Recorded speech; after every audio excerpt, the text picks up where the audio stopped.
Anyone who watched the Ohio State-Michigan game the other day saw what a great job the Ohio State staff did with crossing routes. And it brought to mind to us a whole section that we have in FirstDown Playbook that's about crossing routes.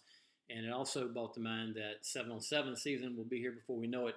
So we just want to take a moment this morning to look at one of the crossing route plays that we saw Ohio State run this type. It might not be exact formation or anything like that, but we've got this out of couple, which is really a half bunch to each side.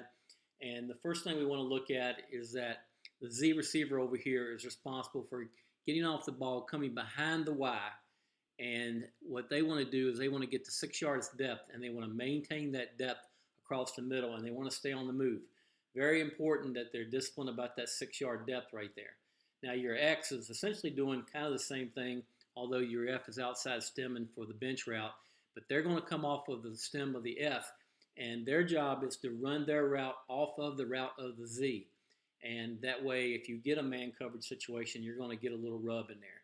Now, the X versus zone will sit down in the far B gap or in that guard tackle area and give the quarterback his numbers.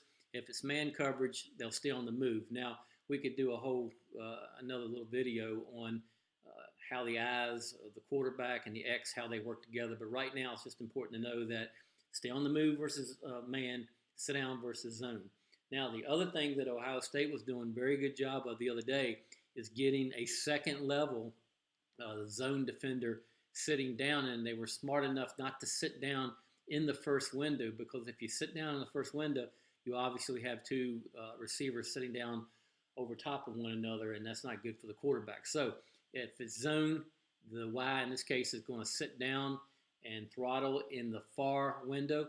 And if it's man coverage, same thing as what the X would be doing here. They'll stay on the move. And then you have your F out here on the bench route, keeping it flat versus cover 3, keeping it a little higher versus cover 2. We run it off of the fourth inside step. You may actually run it off a yardage depending on where you are. And then obviously you've got your back protecting with the check down. Now, the thing that happens is when you get a crossing route game going the way Ohio State did, I mean, you essentially could come out in something like this. I mean, you can flip it, run it both ways, and now you've got your corner on this side, and really you're just getting the same concept by just switching your people around. And then the other thing that can happen is that you can come in and really run the corner to both sides. I mean, you can take we'll just use the new FirstDown Playbook editing feature right here. You can flip that, and then what you end up doing is you can have, whoops, grabbed the wrong thing there, but you can come over here, and let's remove that.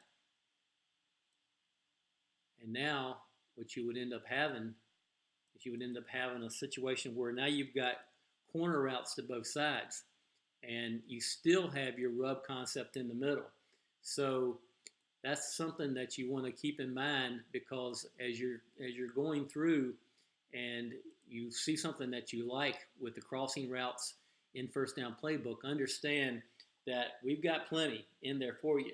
But as you get looking at it, you'll be able to go in and draw and edit and make changes this year to where you'll have our base plays and also the plays that you want to make off of that.